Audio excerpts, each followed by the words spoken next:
Hello everyone and welcome to part 4 of What If Deku Had All for One. I decided to stop recording gameplay for the background of the videos since all the video files keep corrupting. As I said in the community post, if anyone knows any free site or program I can use to make videos in other than Clipchamp, please let me know. With that out of the way, let's get right into the video. He needed to show his friend Tenko. The long-haired boy sat cross-legged on the floor as he fiddled with a controller and tried to put new batteries in it, looked up at him as he pounded down the stairs 2 at the time and burst into the living room, holding a towel in his left hand and the house phone in his right. Izuku? You alright? Frantic and panicking, having left his mother upstairs in the bathroom and sprinted downstairs, Izuku shook his head maniacally. MMI quirk dash, hey. Take it easy, breathe, Tenko interrupted, dropping the batteries and turning to face his friend. What's happened? Show, not tell. Izuku's head was pounding as much as his heart, but he figured that the best response was to demonstrate exactly what was causing him to panic.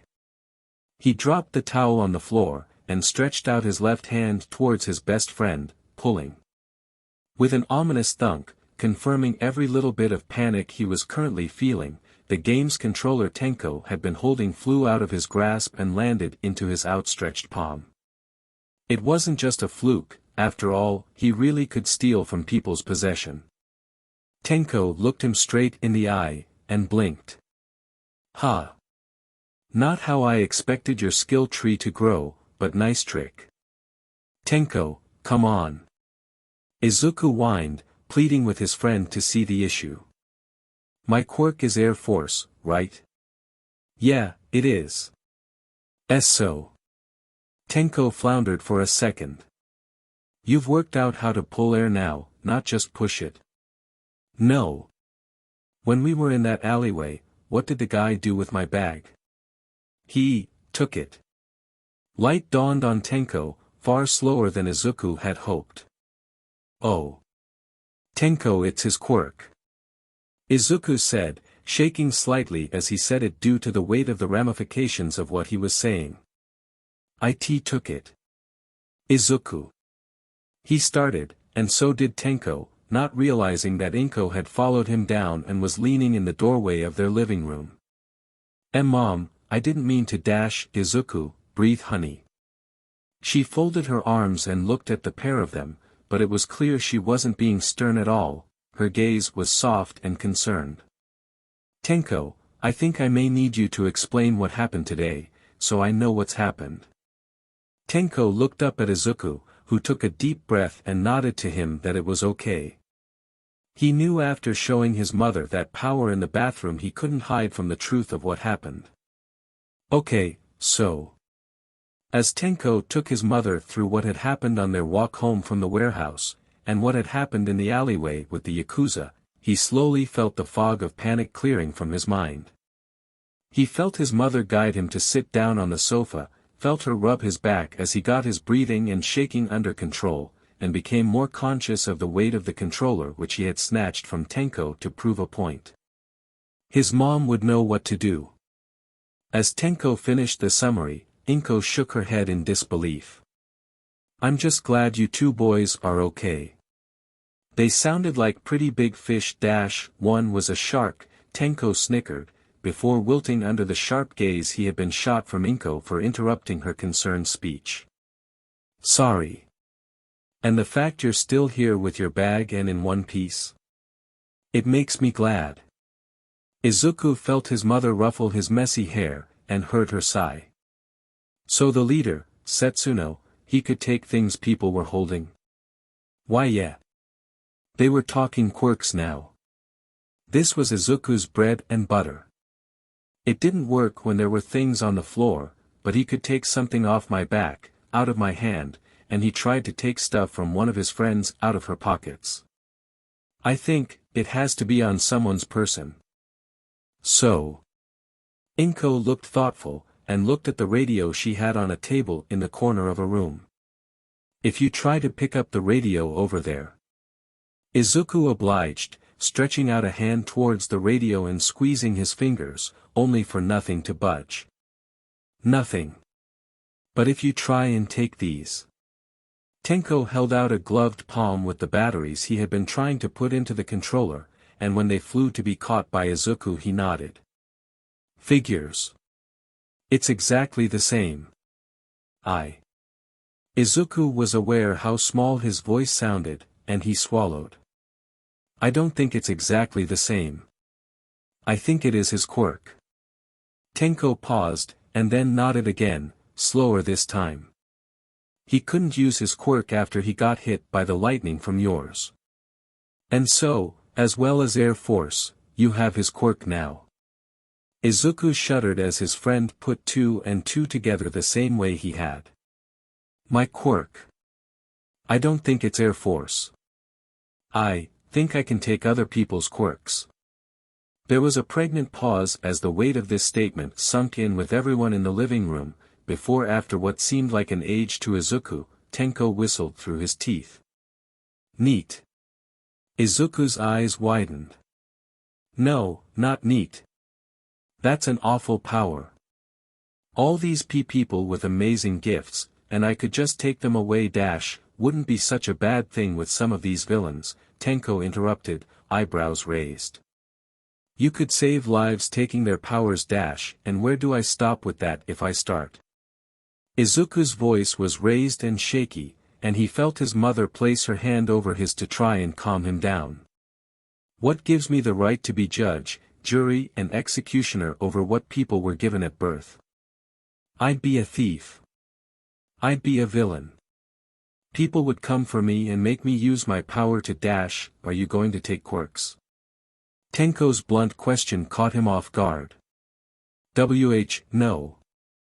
I didn't mean to take that guy's quirk and yet you think it's a villain's quirk, because of what it could do.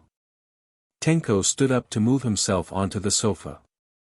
If the only way to save a life was to take a quirk from someone else, would you? Izuku clenched the hand not being held by his mother into a fist. I'd try to find another way. There has to be another way. Tenko smirked. Good answer, you wannabe hero. And that just shows who you are as much as anything, you got it. What do you mean? Don't sweat it too much over what could happen with that side of your quirk. Focus on what you're going to do with the powers you have. Huh. Izuku's mind was knocked off balance from its current state of panic by how simple Tenko's words were. Do you think my quirk is a villain's quirk? Well, no. You could do so much as a rescue hero by destroying debris and whoa, easy on the mutter storm, Zoo. Tenko put his hand on his shoulder and shook his long hair back to meet Izuku's trembling gaze. My quirk is dangerous and, it can cause real harm. But you don't see it like that because you focus on what I can do with it, not the worst that could happen. Alright. Izuku took a moment to compose himself. So what are you saying? That I should focus on what I can do with my quirk that isn't that side of it? Exactly that. Tenko's grip on his shoulder tightened. You've taken a quirk, but it doesn't mean you have to take more if you don't want to. Think of that power as a hidden ability, one you don't whip out until you come against a boss battle and your HP is in the red. And that means That means you can continue to invest points in your Air Force quirk. That's what you train with to become a hero, just as you have been. Tenko smiled. You'll be pretty damn cool with that quirk, too. I think Tenko has the right idea. As he began to well up at Tenko's praise, Inko, who had been quiet up until then, piped up, and Izuku turned to his mother. Why you do? She paused for a second, clearly mulling it over. You're my little boy who has wanted to be a hero his whole life, and you're going to be a great hero. I just know it, Izuku. Your quirk might not be what you thought, but if anyone thinks you're not going to be an amazing hero, then they don't know your heart at all. Mom. He choked up at her words. But that Yakuza's quirk dash, you never meant to take it, and it was a complete accident. You were scared when you used it, which shows just how pure your heart is. You're the furthest thing from a villain there has been, Izuku. Why you mean that? What kind of mother would I be if I didn't? She squeezed his hand tightly. But what's important is your choice and how you want to do this. Do you want to keep it quiet, or for people to know what you can do with your quirk? The gravity of this decision was not lost on Izuku. If his power came out in front of the wrong person, and he willfully embraced his power and took another quirk, he could paint a target on his back and be labeled a quirk thief, a frightening concept which only belonged in the myths and legends of Japan's past.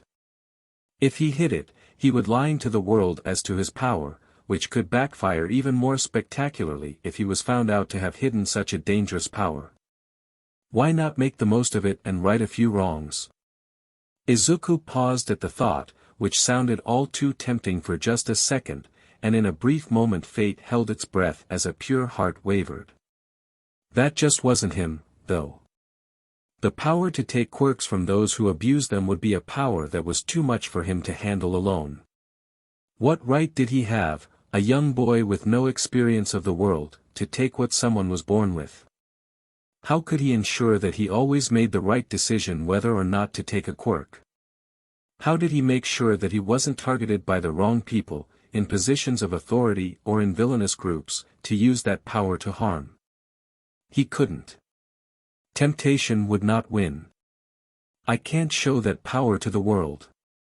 There's so much wrong with the world, so much we need to fix, so many villains who want to hurt people. But that's not me. He gulped, and blinked a tear away. I want to save people. I want to put a smile on people's faces by helping them, not hurting others. I don't want to steal quirks. I see. Inko looked thoughtful. Then I think I have a way for you to not have to hide that second quirk you've acquired, and for us to keep the taking side of your quirk out of sight. You do? Absolutely. Inko reached out with her free hand suddenly, and Izuku's eyes widened as she activated her own quirk, pulling the TV remote to her. It looks a lot like mine, doesn't it? Huh? Inko nodded. Think about it. We haven't yet registered your quirk, so when we fill out the form, we can refer to it in a way that includes this new power as part of your abilities. Maybe we refer to it as something like aerokinesis. Tenko said, clicking his fingers as if inspired. Yes. Inko smiled warmly at his friend, and she looked thankful. Kinesis quirks run in our family, Aizu. Think about your auntie and what quirk it led to for your cousin Dash. You have a cousin. Tenko looked surprised.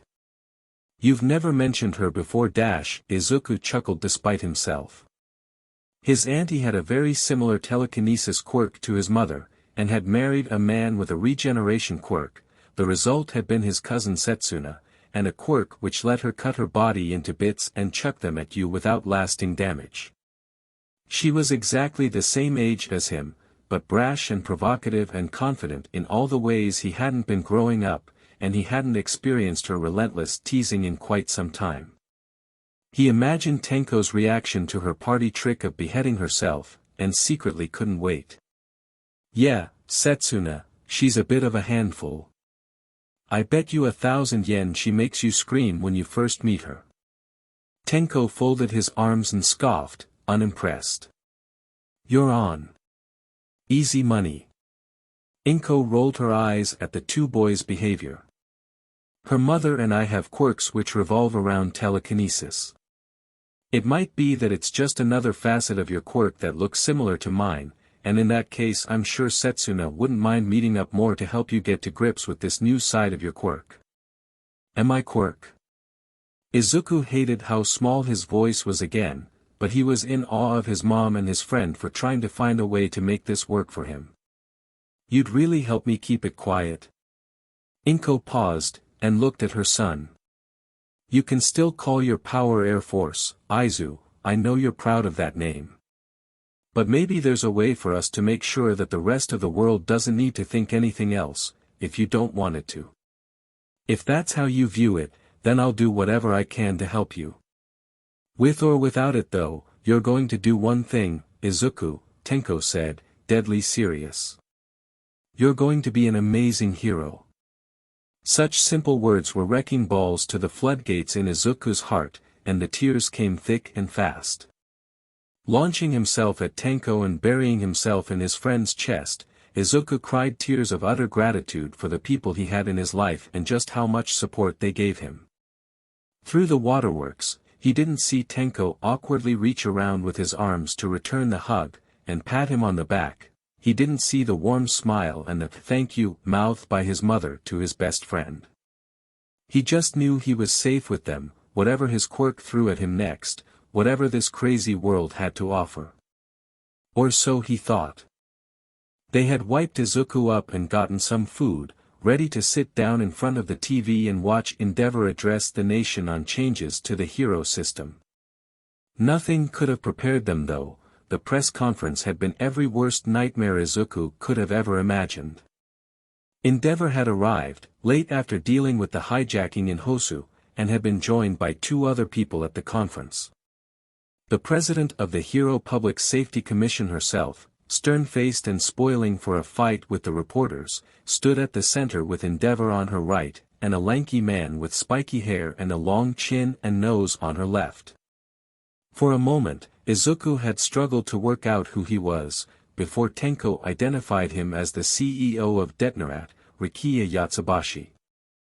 Apparently they were one of the biggest support item manufacturers in the nation, and one of the wealthiest companies in a society where profitable businesses seemed otherwise few and far between. Quite what he was doing at a HPSC press conference had been unclear until Endeavor opened his mouth, and at that point everything went downhill for Izuku.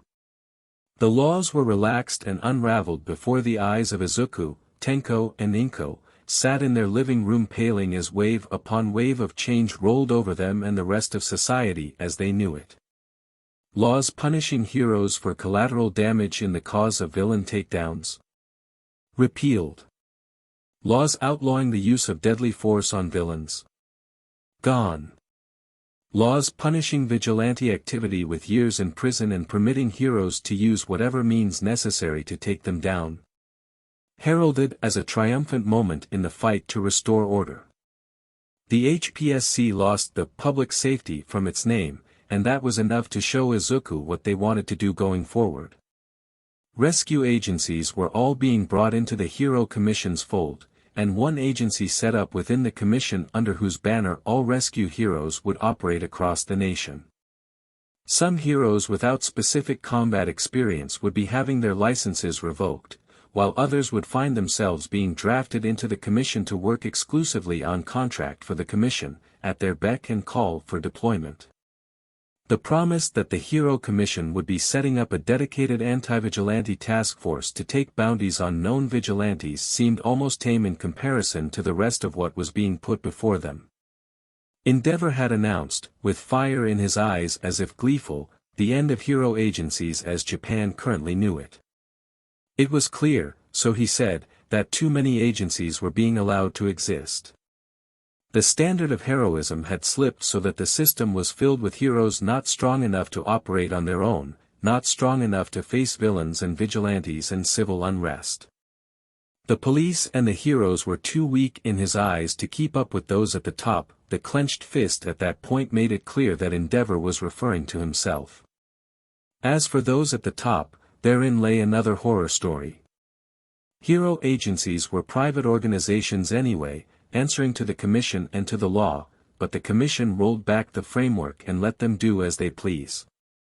Endeavor announced a month for all agencies wishing to survive to seek sponsors from the private sector, who would bankroll them and decide whether to allocate funds for damage repair, for support items, for victim compensation. In this new world, these new agencies would be free to decide their targets and their codes of ethics, and agencies would be able to bid for contracts to do exclusive work on behalf of certain police forces, to watch over certain districts or cities on their own terms. Tenko had initially watched with wide eyes at the announcement that the number of pro-heroes would be culled, snickering that maybe the low-level mobs might be taken care of.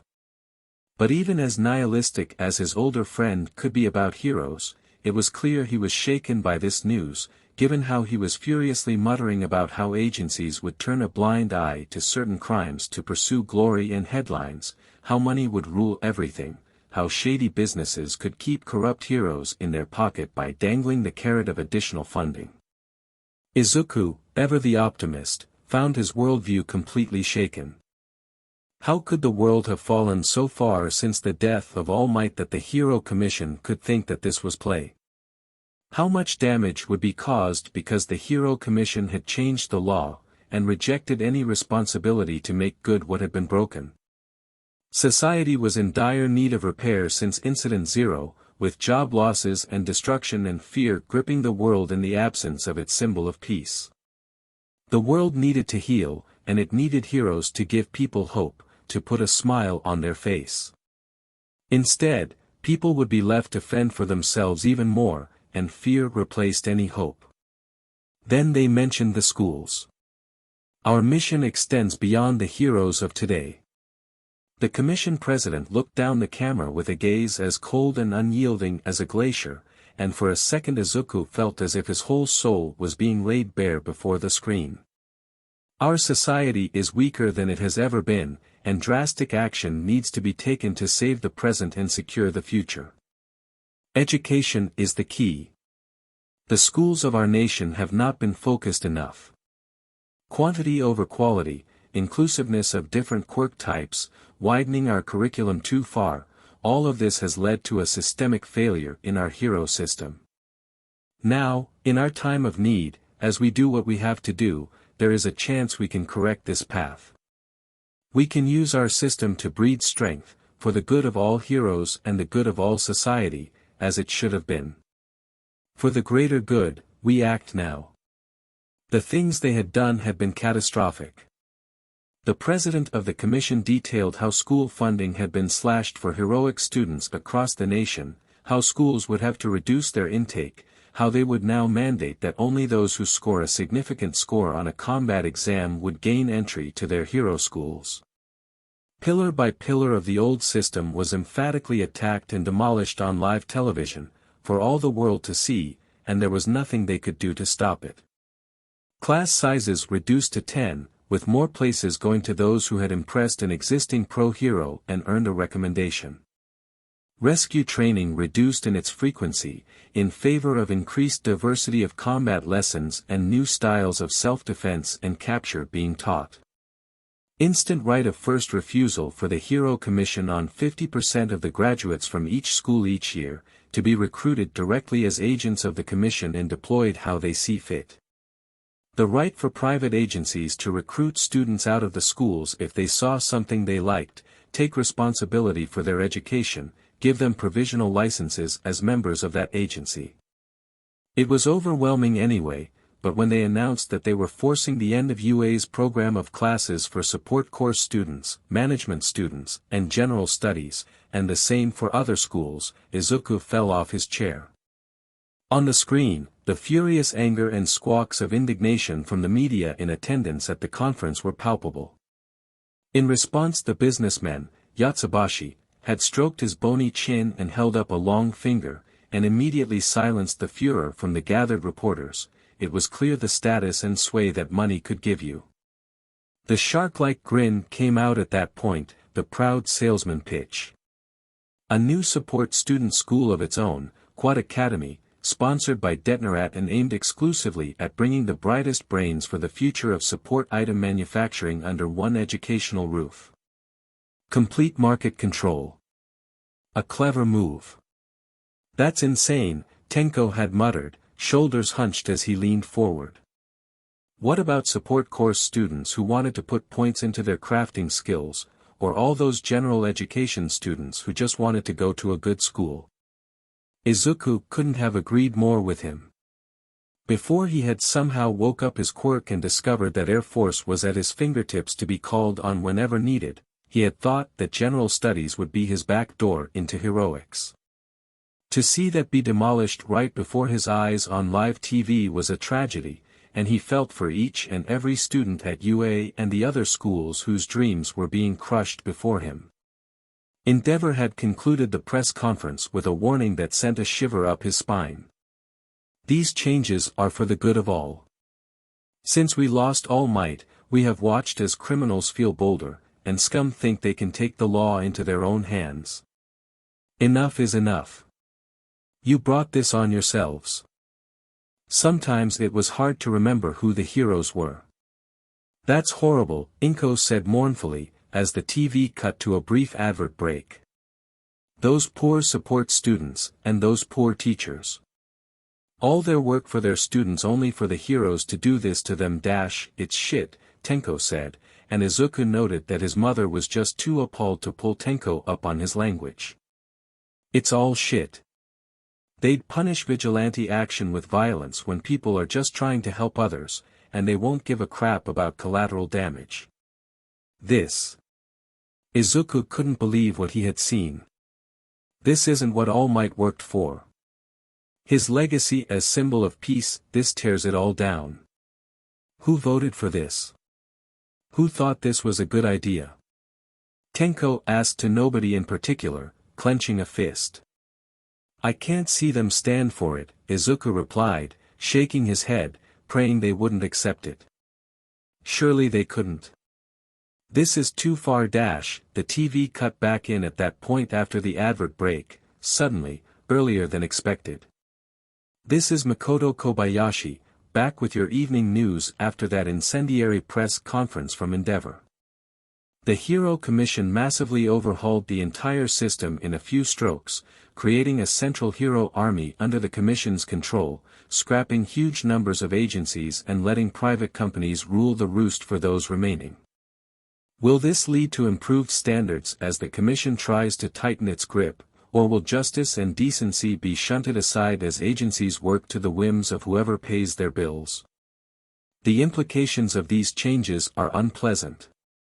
God only knows what will happen now. To provide more breaking news, we have received reports of rioting in Esuha City, as the pro-hero Fat Gum issues a statement denouncing the moves to privatize chunks of the hero industry, and similar statements coming from the number 5 Hero Edge Shot, as well as upcoming Muzutafu Newbie Kamui Woods. There's been reports of a huge iceberg emerging near the Todoroki residence, fires raging in Hosu, and looting in Kyushu. This is not going down well. Isuku was about to say something before the news anchor interrupted. This just in, a statement has been issued in the last minute by UA High itself, and Principal Nizu. Oh Lord. Best I read this one rather than try and summarize. To quote, UA High has opposed the changes to the hero system at every consultation stage with the Hero Commission. UA cannot in good conscience accept that its best students will be acquired to be deployed as national foot soldiers, will not accept that its heritage of educating fine support manufacturers should be trampled on in the name of law and order, and will not support an organization which devalues rescue training as if saving lives is an afterthought to the work of a hero. With immediate effect, UA wishes to announce its registration as an independent hero agency under the heading of the Pro-Hero Nizu, invoking his privileges as a registered pro-hero to privatize his agency in accordance with the new laws of this nation. He what? Tenko yelled, before Izuku threw a rubber at his head to get him to keep quiet. The news continued. Will be funded by staff members and donations from the public, and will recruit students as it sees fit under the new apprentice hero scheme across all disciplines to become well-rounded future heroes. Our class sizes may be reduced, but we hope to ensure that rescue heroes and support candidates alike can continue to thrive at our Hero Academia, while having a hand in the development of our future pros to ensure a bright and prosperous future, with justice and freedom for all. Wow. I don't know what to say, other than I'm staying right here.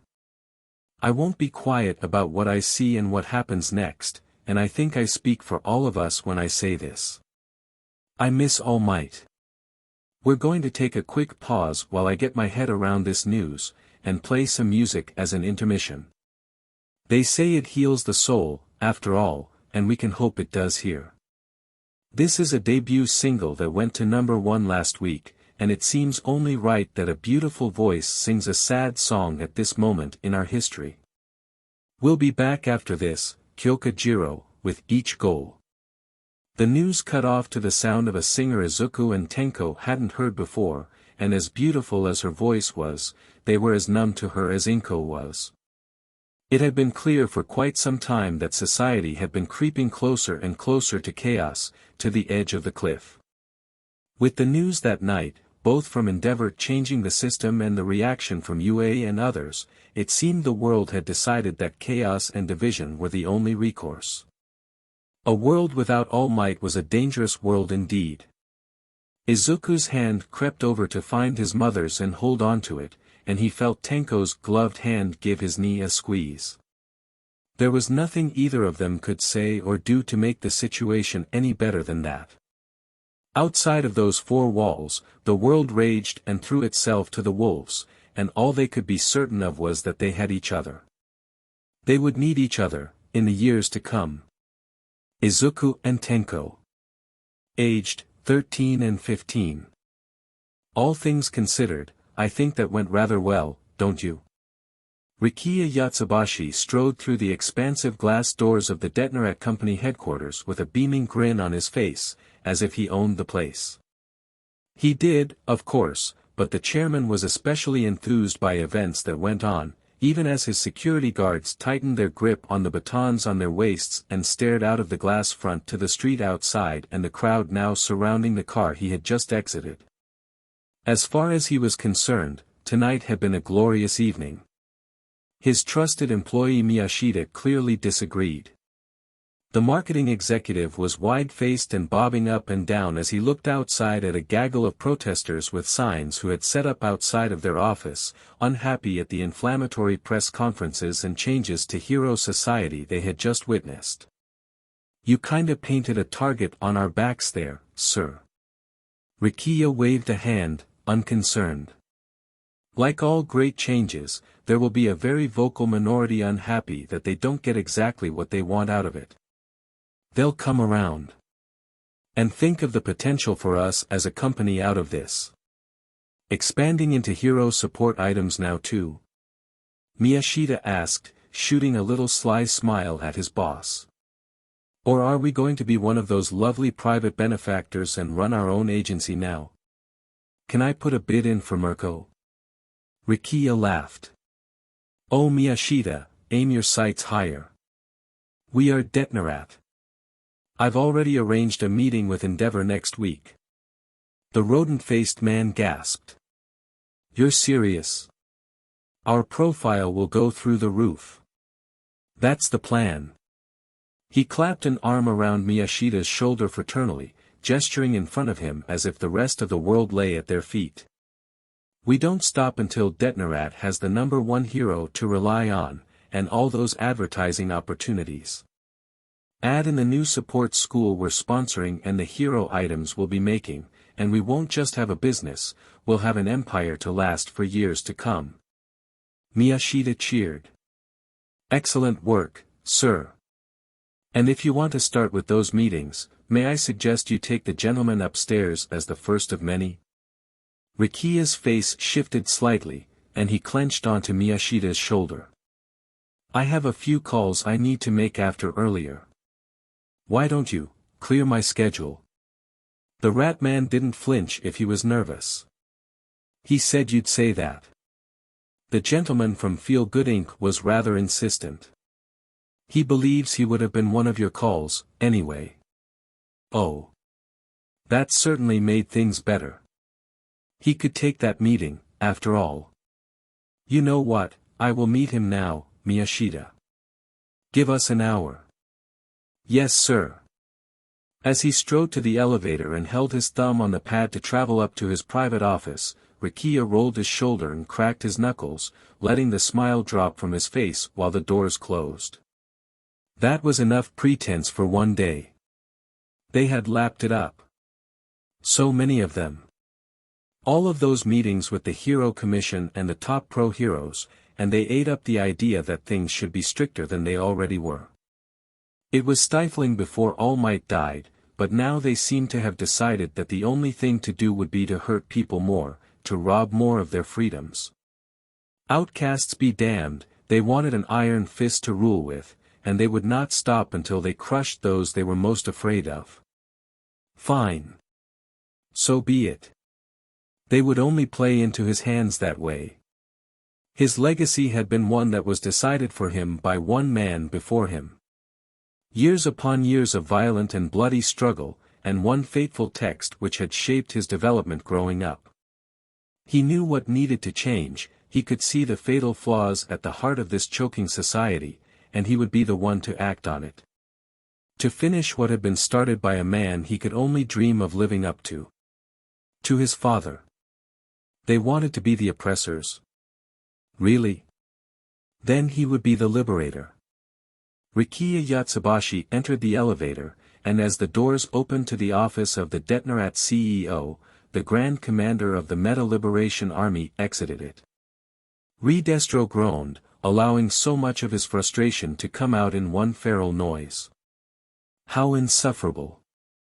Remind me never to spend too long sat in a room with Endeavor in future. The visitor looked up, the long fringe of lanky black hair obscuring his eyes from view, and sniggered. To think he is All Might's successor. What a failure for hero society. Destro laughed, and brought his thumb to his forehead, lifting his finger in an L shape towards the visitor. A pleasure to see you, skeptic, my brother. Tomoyasu Chikazoku, head of design of Feel Good Inc., grinned at the use of his codename, and met Destro's gesture with his own L, with the hand not clutching a briefcase. Destro, sir. Thank you for having me. Come, sit, Destro said, gesturing towards a seat in front of an expensive mahogany desk and sliding into the chair behind it. How did you find the press conference?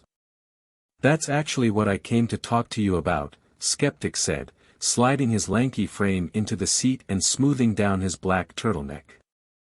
I watched it with a few others some people I imagine who are on my list of important people to call, no doubt. Possibly. It's because of that I came here directly, rather than wait to speak to you over the phone. Some things are better reported in person. The pregnant pause betrayed his nervousness to Destro, who noticed it. You have something to report? Other members of the army looked at the press conference through the lens of our ideals. The direction we have taken until now, the end goals of Destro as written before he died. Skeptic opened up his briefcase and slid a copy of a well-worn, red-covered book onto the mahogany. Destro didn't need to look twice to see what it was, he had been raised off of it after all. It was all he had left of his father. And now, this press conference, with you in attendance. Ah yes. Destro cracked his knuckles. And that causes our comrade some discomfort. Concern, Skeptic spat, bluntly. Concern? How do you mean? Some may consider. Skeptic paused, as if choosing his words carefully, and then sneered. That we may be standing behind an agenda which runs contrary to everything Destro stood for. That we may promote something totally against the aims of our organization. That we forget the goal of meta liberation. Some. Destro smiled glassily, seeing through the attempted delicate provision of anonymity by his lieutenant. Promotion of an agenda? Trumpet, I assume. He resisted the urge to chuckle as Skeptic's face twitched, he would win handsomely if he ever convinced the long-haired man to play poker. Among others. But not you? Skeptic gave a curt, brief nod. I do not waver from what Destro believed in. I never will. And nor do you. You see a way to finish what your father started. Of course he would understand. Skeptic had joined the army after Destro had been imprisoned, around the same time as he had begun to be tailored to the role of command, and his own rise to prominence within the army had been mirrored by the rise of the Feel Good Inc. board member. In Skeptic, he found loyalty and a steadfast conviction unlike any other member of the army. You see it too, then, friend. The path to achieving our goals. Skeptic smirked, a strange look when his eyes were obscured by his fringe. We're businessmen, Commander. Boom and bust are things we are very aware of. You seek to let society suffer, and then show them the light of liberation. Precisely. Redestro ran a couple of fingers over the spine of the book which had been placed on his desk. Our mission could not succeed in the golden age of heroics. The public became sheep, blinded by the notion of a symbol of peace. They were too content to let All Might be their guiding light to see that their own freedom was being eroded from underneath them. Then there was Incident Zero, Skeptic said, leaning back in his chair slightly. All Might dies, and we find a vacuum. We find more than a vacuum. We find opportunity. Redestro spun his chair to look away from Skeptic and stare out of the massive office window, across the skyline of the city. He marveled at how the people in the streets below looked so tiny, like ants on a hill. The heroes were not ready. They were complacent and naive, and they failed to ensure that what came after All Might would be worthy successors. Trust is drying up. He chuckled to himself. Did you see Endeavor? The man is a brute and a fountain of rage, more devil than savior. That is the standard which hero society finds itself living up to after the death of All Might. One nail in the coffin, already. And yet if we were to move immediately to ramp up our campaign, the public would see us as the villains, Skeptic said, scoffing at the end of his sentence. No matter how much we'd be doing them a favor, they would resist, and we'd feel the full force of the remnants of the pro-heroes on our own. Precisely. Redestro swiveled back to Skeptic and steepled his fingers. They're scared. They fear what could come crawling out of the woodwork and fear losing control, and as they watch the sand slip through their fingers, their only response is to clench a fist. It serves us very well. So we bide our time, Skeptic responded, rubbing his hands together. Constant dripping wears away the stone. Redestro laughed. Have you been speaking to Trumpet more recently besides tonight? You're getting more philosophical with age. He was met with a smirk. I can neither confirm nor deny. You're quite right though. We let them do our work for us. Redestro ran a hand through his hair, and inwardly lamented that his meta-ability was making his hairline recede at a greater rate these days. Wind back the laws on collateral damage, and the people will see that the heroes are happy to treat them as cannon fodder. Encourage them to crack down on vigilantes, and the moral compass at the heart of society starts to question why they would punish people for doing the right thing. The seeds of doubt begin to bloom properly, and soon where we had weeds, we have a jungle. They would still resist, Skeptic said evenly, and Redestro realized how much he liked that side of his lieutenant. He wouldn't be afraid to point out a potential issue if it risked being a detriment to Destro's grand designs. The Hero Commission would have its own standing army of heroes by that point. Any revolution would be met with repression. He smirked. But then that pours fuel on a bonfire, doesn't it, sir? Redestro's smile grew wide and lupin. Skeptic really was sharp. Precisely. The more they violently oppose those who speak out, the more ammunition we have to advocate for change. The only solution for society at that point would be for the Commission to step back, to let the people have their freedom back. Free meta-ability usage becomes more popular an idea than ever before. And in the meantime, Skeptic looked thoughtful, as if connecting dots. We have a support academy to keep ourselves occupied. Branching out into the hero industry is something which I know your company has been looking at. Redestro held up a bony finger to interrupt his lieutenant. A valuable way of gaining data and identifying the weak points. But certainly Quad Academy provides us with more opportunity. We raise brilliant engineers who can develop items to counter certain heroes, we gain intelligence about their weaknesses from what they request, and we can mass-produce support items to arm our loyal followers for when the time comes. Skeptic clapped, genuinely.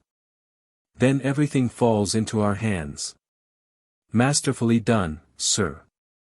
Your father would be proud. Destro felt the well of emotion in his chest at those kind words. Thank you, Skeptic. You have always done us a great service. He watched his lieutenant run his hand through his hair, and saw the wild eyes of the zealot flash. I'll handle Trumpet, sir. It may be that we need another meeting to adjust our message, but patience is a virtue. We've waited long enough, so a little longer to let the heroes hang themselves isn't too difficult. No need. A simple meeting between the command should iron out any doubts. He felt remarkably cheerful at the developments, and reached under his desk into the bottom drawer, fishing out 2 glasses and a bottle of whiskey. A fine bottle from Scotland, kept only for the most glorious of victories. A drink, perhaps, to celebrate. I'm feeling rather good about things. I'm not driving. Skeptic smirked. One can't hurt. Reliable as always, my friend. Destro took joy in the small things, and the slosh of the amber liquid into the glasses was a beautiful sight. He passed across one glass to his lieutenant, and raised the other. A toast, perhaps. To liberation. Hero Society was a wounded animal. Maybe, just maybe, if they let the wounds fester, then their time would come. To liberation. Clink. As he walked down the long and barren corridor ready to report to the boss, black boots pounding against hard concrete, Hari Corona was troubled. Not, as it turns out, by the contents of the press conference which had just gone out that night. The boss had asked him to keep an eye on the news to see what their new #1 hero had to say, and how the law was going to change, whether anything would affect them.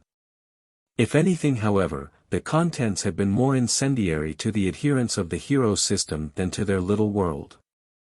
It was almost as if those in power were so preoccupied with the idea of vigilantes doing their jobs for people, or with the criticism they had been receiving, that the actual villains weren't important. If that was how they viewed it, Hari didn't mind one bit. They had grown in recent years, of course, no thanks to their rising star and young boss. It wasn't just his willingness to take on bigger scores than they ever had, or the quirk which had made them a whole new base of operations. It was down in no small part to the ambition to restore them to a position they hadn't been in since before quirks had spread through society like wildfire, and they reveled in it. Because of that, they found themselves becoming big fish once again, as they had been in years before.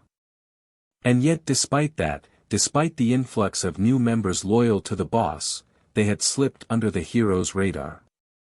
The vigilantes who had emerged since All Might's death had a lot to be thanked for, truly. Now if only he knew how the boss would react to the other news. The echo of his boots on the hard floor stopped as he reached the door only a select few chosen by the boss were allowed to go beyond. Running a hand through his silver hair, he reached behind him and pulled his hood over his hair, tucking the largest arrow-like needle into the cloth. From his pockets, he donned plastic gloves, and a black mask with gold trim which covered not just his mouth, but his whole face. The black eyes of the mask gave nothing away, and the boss appreciated the extra effort to keep clean, to avoid tainting the environment. The boss was working right now, after all. He swiped his keycard, waiting for the satisfying beep and thunk as the door permitted him entry to the almost laboratory, the inner sanctum at the heart of their empire. Stepping through the door, he saw the intended recipient of the news, hunched over a table in the center of the room with a tray of surgical equipment at his side, and bowed his head in respect. Sir. The boss didn't turn to him, focused solely on the table in front of him, and Hari could see that his gloves were off. His quirk was at work, visibly in front of him. Chronostasis. Report. Hari cleared his throat, not straying from near the door. The press conference — closer, Chrono. I'm working here. Chronostasis paused, for a second uncertain, before accepting the boss's words and moving to stand beside him at the bench. Boss. The press conference didn't mention us at all. It was best not to concentrate on what was on the table. If you dwelled on it too long, on the bits that were still twitching and the slow dripping sound you could hear, it didn't help. Best to concentrate on the end result that would come of this. What of the rest? The other groups? We weren't the focus. Chronostasis folded his arms and looked at the ceiling. They're more concerned about vigilantes. There was a lot about controlling the schools, eliminating the collateral damage rules, and private hero agencies. None of the Yakuza were mentioned at all. The boss made a little noise, and the downsides of wearing those masks were that it took Hari a second to realize that the boss was smirking underneath it. Good. The less they care, the more time it buys us, and the easier our work becomes. He paused, one hand lifting out of the mess. Private heroes? Chronostasis turned, and saw that hand drip with blood and flesh. Agencies have a month to secure sponsorship. Anyone who has the money can recruit their own hero for hire. As if all those people afflicted with hero syndrome could have it any worse. The flesh on the boss's hand pulsed as he activated his quirk, a pool of purified blood now collecting in his palm. See if we can locate one to pay through the side channels. It would be helpful to have a blind eye to help in the trigger distribution. He nodded. It will be done. He paused. Boss, there's something else. The blood pulsed again as the boss turned to look to him now, gold eyes piercing through him. You sound uncertain. This was unexpected. Chronostasis met his gaze. You remember the lieutenant in Mizutafu I told you about? The one we were looking to bring into the 8 bullets? Toya Setsuno. The name doesn't mean much. What was his quirk? Larceny. The thief who could take stuff out of your hands — yes. The boss nodded in recognition, and Hari realized just how lucky he was that the boss didn't think he was a tool like the others. I remember now. What of our promising recruit? Well. He's now quirkless. Those terrible golden eyes blinked. I'm sorry. There was an altercation. A low-leveler brought him in, hysterical. Apparently they had tried to take on 2 kids in an alley — ambitious as always. I know.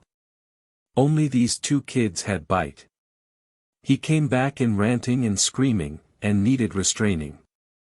We've tested him since with our own doctors and, well, he no longer has his quirk.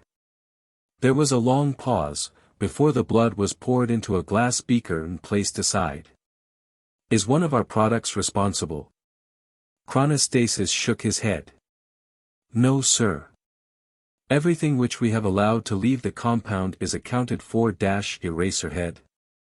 Nowhere near the incident. And as far as we know, his quirk isn't permanent. Chronostasis would have offered a paper copy of the report to the boss, but knew it would be declined. The boss wasn't wearing gloves, after all. This was. Our doctors said you might want to have a look at him, but from on a genetic level the quirk factor has gone completely missing. It's as if he never had a quirk to begin with. Interesting. Chronostasis waited silently for more from the boss, but when nothing was said he cleared his throat. Boss? Keep digging. See if you can find anything about the ones responsible for this. And arrange a meeting between us and Setsuno. The boss shrugged. He knows a lot of our organization. If he isn't able to give us any information, then he has served his use. I'll dispose of him before others find out what happened to him. It was cold and brutal, and a while ago Hari would have blanched at the thought of what the boss was saying, but he had seen a lot since he promised his loyalty to the young man in front of him. As you wish, boss. The boss' eyes gleamed. This is a good find, Chrono. If this is the work of someone else, then find them. They could be a great asset for our future plans.